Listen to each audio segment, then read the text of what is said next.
네, 안녕하십니까. 스탁플레이 굿맨입니다. 자, 오늘은 2025년 2월 27일이고요. 12시를 넘기지 않았습니다. 내일부터 S&D 매매하는데 좀 참고가 되시겠고요. 매수를 결정할 적에는 항상 저는 무엇을 보냐면 매물대를 봅니다.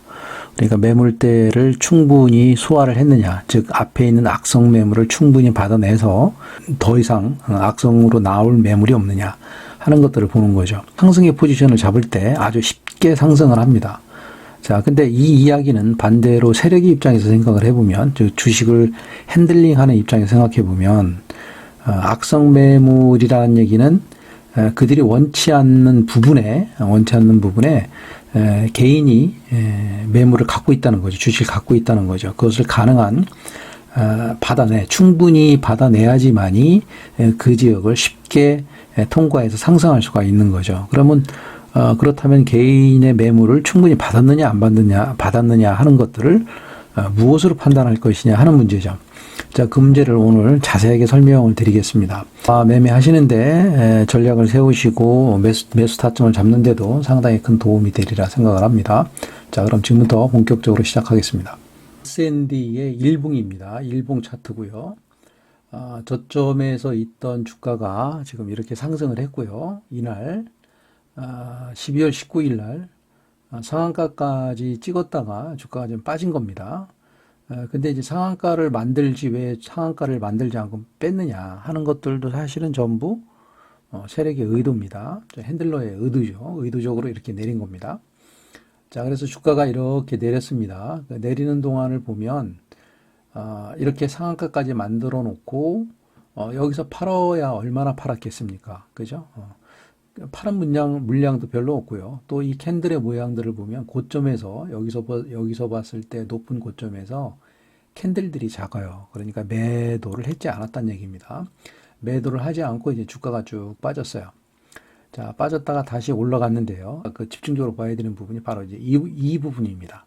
이 부분을 보면 자, 주가가 내리는데 이 캔들의 모양을 보면 캔들이 그렇게 크지가 않고 음봉으로 계속 밀어내립니다. 이렇게 음봉으로 밀어내리다가 이제 도치가 생깁니다. 도치가 생겼는데 이제 거래량을 보면 거래량이 상당히 적습니다. 엄청 적죠. 그럼 여기서도 이런 도치가 나왔습니다. 자, 이런 도치가 나왔는데 자, 여기서 이 정도 내려서 도치가 나오면 이제 방향 전환하는 건 맞아요. 근데 이 방향 전환은 크게 갈 수 있느냐, 이렇게 방향 전환을 했다가 다시 빠질 수도 있거든요. 왜냐하면 한 번 상승을 하고 한 번 하락을 했어요. 한 번 하락을 하는 가운데에 매물을 충분히 소화했느냐. 그러니까 다시 얘기해서 세력이 이렇게 상한가까지 만들어 놓고 거래를 많이 터트려서 주가를 밀어 올려 놓고 주식을 파는 건 아니죠. 팔았다면 여기서 주가를 더 올려서 캔들 모양을 크게 하거나 또 거래량을 증가시킬 텐데 거래량이 없어요. 거래량이 없다는 얘기는 팔지 않았다는 얘기입니다. 그래서 주가를 이렇게 흘러내렸다는 얘기는 이쪽 앞쪽에 있는 어떤 매물대 또는 이 상한가를 만들 때 들어갔던 그 원치 않은 개인들의 물량을 받아내기 위한 방법입니다. 근데 이제 한번 이렇게 내렸다가 여기서 상승을 하면 왜 안 가느냐는 얘기죠. 그러니까 대부분 이것은 이제 거래량의 문제인데 여기에서 터져 있던 거래량을 봤을 적에는 이 한 번의 하락으로 여기를 충분히 못 받아요. 한 번 더 상승을 했다가 다시 한번 흔들어 놔야 됩니다. 근데 이제 흔들어 놓는 과정에서 자, 여기를 보십시오. 여기 보면 음봉들이 이렇게 계속 모여 있는데 음봉의 크기가 작아요. 음봉의 크기가 작고 이제 여기서 돛지를 만들죠. 근데 사실은 여기까지도 모르는 겁니다. 여기까지도 과연 이 매물을 소화했는지 안 했는지를 모르는 거죠. 근데 이제 거래량을 계산해 보면, 이쯤 정도가 되면, 매물들을 충분히 앞에 매물들을 받아서, 이제 거래량도 줄었기 때문에 이쯤 되면 상승을 할 수 있겠구나라고 생각을 하는 거죠. 자, 이때 이제 이용하는 것들이 뭐냐면, 이제 우리가 이평선을 이용합니다. 이평선을 입혀보면, 이평선이 충분히 수렴이 돼서 이 부분에 수렴이 돼 있어요. 그래서 여기서 매수할 수도 있습니다. 근데 항상 이평선이 수렴됐다고 해서 무조건 주가가 그것을 기점으로 상승하느냐라고 하는 또 문제가 있는 거죠. 그 다음날 이렇게 이제 상한가가 생겼어요. 이렇게 상한가가 생긴 거죠. 상한가가 생기면 이제 세상이 주목을 하고 우리들도 이제 인식을 하게 되는 거죠. 오늘 상한가가 뭐가 들어갔나 찾아보니까 여기 들어갔습니다. 그러면 이 상한가를 보고 매매할 건지 안 할 건지를 결정하는 거죠. 자, 그러면 한번 보세요. 지금 가장 중요한 부분이 바로 이 부분이라고 그랬죠. 아주 작은 단봉으로 쭉 흘러내렸습니다. 흘러내렸는데, 자, 이렇게 흘러내리면서도 사실은 여기에는 개인들이 여기에 매수도 들어온 사람들도 있었겠고요. 그죠? 서서히 흘러내리니까 또 이런 양봉이 생기면 들어온 사람들도 있었겠고. 그렇다면 이 매물도 받아야 되는데, 이날 당일날 상한가가 만들어졌어요. 상한가가 만들어질 때, 물론 이 상한가가 만들어진 것은 호재가 있죠. 당연히 호재를 만듭니다. 호재를 만들어서 올리기 때문에 그런 거죠. 이 호재를 보면 어떤 호재냐면, 우리 그 불닭 볶음면으로 인기가 있어서 뭐 호실적이 낮다, 뭐 했다 이런 내용들의 뉴스들이 여기에 이제 나와 있죠. 뉴스에 나옵니다. 근데 이 뉴스는 이미 다 세력들도 이미 다 알고 있는 겁니다. 미리 다 알고 있는 거예요.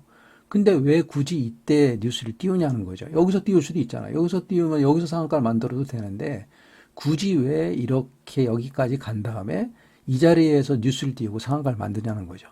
물론 전날의 뉴스를 보면 전날도 보면 영업이익이 201억 전년 대비 56%가 상승했다라고 하는 그 호재가 떠 있죠. 이건 아마 장이 끝난 다음에 떴을 겁니다. 이렇게 이제 떠놓고 이제 상승을 예고하고 있는 거죠. 근데 상승할 때 여기서부터 천천히 상승한 게 아니에요. 여기서부터 천천히 상승해서 상한가 여기까지 말아 올릴 수도 있는데 갭으로 시작했습니다. 갭이 몇 프로냐면 14%입니다. 그러니까 15% 갭을 시작했어요.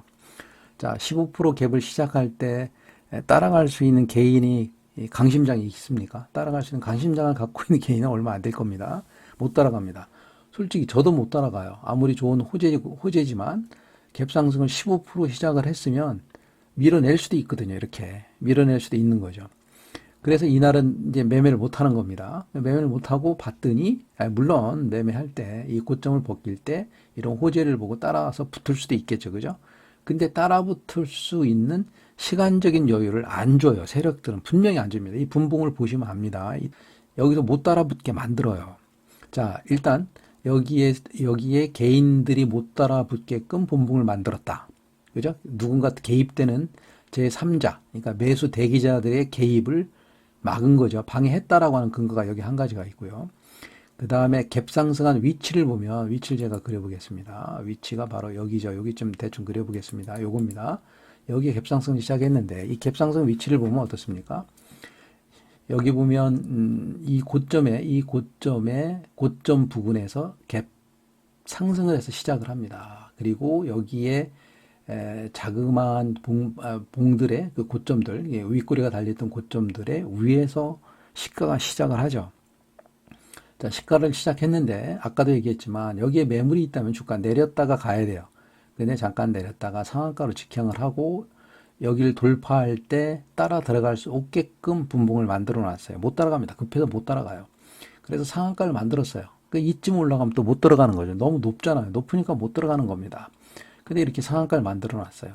자, 그러면 이 상한가를 보고 우리는 어떤 생각을 해야 되냐면, 바로 그런 생각이죠. 자, 여기서 상한가를 만들 때 거래를 많이 들여왔고, 그리고 이 돈을 많이 들인 세력은 매도하지 않았다. 이런 단봉들이 매도를 하지 않고 내려왔고, 이것을 다시 한번 흔들어서 밑으로 내렸기 때문에 내리는 동안에 이렇게 작은 음봉들, 이거 잘 보시면 좋습니다. 작은 음봉들이 이렇게 계속 이어지다가 이 음봉의 영역대를, 이런 영역대를 제가 한번 그려보겠습니다. 자, 이런 영역대를 이렇게 갭으로 한 방에 돌파를 하고 상한가를 만들었다? 그러니까 앞으로 이 주가는 여기 매물대는 이미 자기들이, 세력들이 다 접수를 했고 매물을 다 소화를 했기 때문에 이 매물대 밑으로는 뭐 거의 절대적으로 빠지지 않겠죠. 왜? 이렇게 상한가를 돈을 들여서 만들었는데 이미 이 매물대를 접수하고 올라왔다라고 하는 반증이죠. 여기서부터 갭을 시작을 해서 상한가를 만들었다는 얘기는. 그러니까 상한가를 만들고 나면 그때부터 이제 제가 추천하고 있는 게 뭡니까? 상한가 분석 매매가 있잖아요. 상한가 분석 매매 적용해서 이 경우는 신나게 매매를 하면 되는 겁니다. 왜? 이 주가는 이 밑으로 안 빠질 거니까 그런 확신을 우리는 갖고 있기 때문에 여기서부터 이제 매수를 합니다. 어디서 매수해도 관계없어요. 이런 경우는 매매를 하면 되는 겁니다. 그리고 매매했다가 물려도 안 내려갈 거니까 버틸 수 있는 여력이 생기는 겁니다. 자, 그럼 보세요. 이런 주식들은 이렇게 이러한 정말 이 매물대를 통과하고 매물 다 소화한 겁니다. 다 받아서 올라왔기 때문에 여기서 금방 상승을 해서 올라갈 수도 있어요. 그러니까 급하게도 매수할 수 있는 거죠, 우리는. 그냥 물리면 버틸 수도 있는 겁니다. 자, 그래서 여하튼 결론은 어떻게 되냐면요. 이렇게 돼서 그 다음 날부터 이제 봉을 보면서 우리는 관찰해야 됩니다. 어떤 것을 관찰해야 되냐면, 그래도 저점에서부터 고가기 때문에 매물을 어느 정도 시간을 지나면서 매물을 다 던져내면, 개인들에게 다 던져내면, 호재를 통해, 이제 호재가 났으니까, 이제 달려붙는 개인들에게 물량을 다 던져내면 자기들의 매물을 다 던지고 내려온 거기 때문에 이건 뭐 이거 어떨 수 없는 거죠. 그거는 매물을 다 했다면 여기 아무리 강력한 그 매물을 다 소화하고 이 밑에를 안 내린다고 확신을 가졌지만 이 위쪽에서 거래가 많이 터지면 거래량이 많아지면 확신할 수가 없는 거죠. 왜냐하면 여기에서 던지고 내려올 수도 있기 때문에 그런 거죠. 자, 근데 이제 또 한 가지 힌트가 뭐냐면 여기 보십시오. 이 봉을 보면 시가가 이제 갭이 2% 갭을 띄워서 높이는 이제 8%까지 올라갔다가 내려왔어요. 그래서 저가가 몇 프로까지 갔냐면 마이너스 5%까지 갔어요. 그러니까 이것은 거의 13%짜리의 음봉하고 똑같습니다. 13%짜리 음봉이에요. 많이 흔들었어요. 거래가 왔다 갔다 했어요. 그럼에도 불구하고 거래량을 보십시오. 거래량이 그렇게 많지가 않아요. 그러니까 이 거래량이 이 상한가를 만들었을 때의 거래량에 버금가는 그 이상, 한 배, 두 배 이상의 음봉이 만들어졌으면 이게 매도로 보고 이거 매수하면 안 됩니다. 버티지 못해. 이때는 버티는 게 아닙니다. 던지고 나와야 됩니다. 근데 이 거래량이 얼마 없기 때문에 매물을 던지지 않았다. 아, 그 얘기는 아마 이쪽 앞쪽으로 가보면 분명히 매물대가 있을 것이다. 매물대가 있습니다. 보나마나. 그래서 매물대를 더 받기 위해서 이런 액션을 취했을 것이다. 라고 보는 거죠. 그래서 버틸 수 있는 겁니다. 그랬더니 이런 악성의 매물들의 받는 과정을 지나쳐서 오늘 드디어 요 날이 며칠이냐면 27일입니다. 2월 27일 날 이렇게 양봉을 만드는데 양봉의 고가를 지금까지 정말 격렬하게 물량을 받으려고 노력했던 이런 꼬리들의 윗부분에 위치하고 있어요. 그러면 더군다나 높은 자리인데도 이제 거래가 많지 않습니다. 자, 그 얘기는 곧 뭐냐면 이제 여기는 매물이 이제 어느 정도 소화됐다. 자, 그러면 내일 예를 들어서 주가가 개파락으로 시작한다? 그럼 매수하기 시작하면 되는 거죠. 하고 버티면 되는 겁니다. 자, 물론 한 가지 우려스러운 건 뭐냐면 여기서부터 여기까지 거래량을 또 계산해 보아야 되겠죠. 계산해 봤는데 190만 주 정도가 터졌어요. 여기서부터 여기까지 고가에서요. 190만 주인데 여기 보면 유동주가 얼마냐면 160만 주입니다. 그러니까 이 190만 주 갖고는 이 기간 동안에 터진 190만 주, 거의 200만 주 갖고는 다 팔아내지 못했을 겁니다. 그러니까 이러한 봉들은 사실은 오늘 종가에 들어가는 거고요. 또 내려가더라도 주가를 추가 매수를 해야 되는 거죠. 그래서 3분할 정도로 매수를 해서 가면 좋지 않을까 싶습니다. 그래서 이런 경우 이러한 주식들은 좀 가지고 가면 좋을 것 같고요. 물론 여기 이렇게 움직이는 동안에 들어왔던 개인을 털어내기 위해서 더 밑으로 흘러내릴 수도 있을 겁니다. 자, 그러면 이런 자리에서 이렇게 자기들이 자신감 있게 받았던 이런 자리에서 재매수를 해서 어느 정도 올라오면 매도를 해서 수익을 챙기고요. 하는 전략으로 가면 좋지 않을까 싶습니다. 물론 내일 당장 또 이게 급하게 상승을 해서 수익을 줄 수도 있습니다. 근데 이 자리는 거의 신고가 자리입니다. 신고가 자리이기 때문에 매물들은 거의 다 소화됐다라고 이제 보는 거죠. 이렇게 참고하시고요. 여하튼 뭐 내일부터 주가가 저는 간다라고 생각을 하는데 뭐 제가 점쟁이처럼 뭐 간다 안 간다 이렇게 맞히는 문제가 아니라 최소한 우리는 이러한 그 매물대를 해소해 나가는 과정과 해소했다라고 하는 것들을 반증할 수 있는 증거를 찾는 이런 분석에 대한 흐름에 대한 논리를 분명히 갖고 있어야 됩니다. 갖고 있어야 그 다음날 매수를 해더라도 계속 이제 그 매매를 할 수 있는 거죠. 이게 저 같은 경우는 상한가 분석 매매로 여기서 사실은 많이 샀어요. 이런 확신이 있었기 때문에 그것을 제가 보여드리면 이 날이 이제 상한가 간 날입니다. 상한가 간 날. 상한가 가고 상한가 분석 매매에 의해서 사실은 여기서 사지도 않았어요. 요 돌파할 때 매수를 많이 했습니다. 많이 했는데, 하고 나서 주가가 빠지잖아요. 빠지는데, 이게 이제 첫날 딥 상한가 다음에 플러스 1일 날이기 때문에 제가 버틴다고 그랬죠. 이런 논리가 있기 때문에 버틴다고 그랬죠. 이게 버티는 겁니다. 버텼더니 주가가 여기까지 이렇게 빠졌어요. 빠졌는데 이제 결코 이제 견디는 거죠. 버텨내는 거죠. 여기 와서도 안 팔았어요. 그래서 여기서 이제 일부 팔고요. 그 다음에 여기까지 빠졌어도 사실은 팔지 않았어요. 이것도 뭐 역시 마찬가지. 이렇게 급락을 시키는 것도 여기에 붙어 있었던 개미들 다 받아내는 겁니다. 급락시키고 횡보하잖아요. 급락시킬 것 같으면 급락하고 다시 급락해야 되겠죠. 근데 급락하지 않고 횡보한다는 얘기는 여기에 있었던 사람들에게 공포를 주고 물량을 받는 겁니다. 받아내서 결국에는 쭉 받아낸 다음에 이렇게 이제 상승을 했죠. 그래서 여기서 다시 한번 팔고요. 일부 이제 다시 한번 팔았습니다. 여기서 팔고, 이제 더 이상 매수는 안 했죠. 안 하고, 오늘 여기까지 올라갔는데도 여기까지 상승을 했죠. 전체적으로 보면 이렇게 됩니다. 네. 여기까지 올라갔는데도 이제 매도하지 않았습니다. 그래도 13.62%인데, 이제 저는 이제 내일까지도 상승한다고 보기 때문에, 내일 이후로도 상승한다고 보기 때문에 이제 홀딩을 좀 하고 있고요. 물량은 많지 않습니다. 왜냐하면 중간중간에 팔아놨기 때문에, 여기까지 주가가 빠져도 여기서 팔아도 뭐, 수익이기 때문에 견딜 수가 있는 거죠. 그래서 수익의 일정 부분은 꼭 챙겨서 수익을 현금을 확보를 하고 수익을 챙겨놔야 이렇게 이제 버틸 수 있는 여력이 생기는 겁니다. 또 시장 상황이 좋지 않아요. 지금 현재 어떻게 변할지도 모르기 때문에 또 이제 세력들 입장에서는 좀 더 많은 거를 매집을 하고 싶다. 그러면 악재를 툭 터트리겠죠. 뭐 어떤 이유를 대선 뭐 S&D 뭐 어떤 이유를 만들어서 뉴스를 띄워서 또 악재를 만들면 주가가 또 내려가겠죠. 그런 경우 어떤 속절없이 당하는 거 아닙니까? 개인들은 모르고 있기 때문에.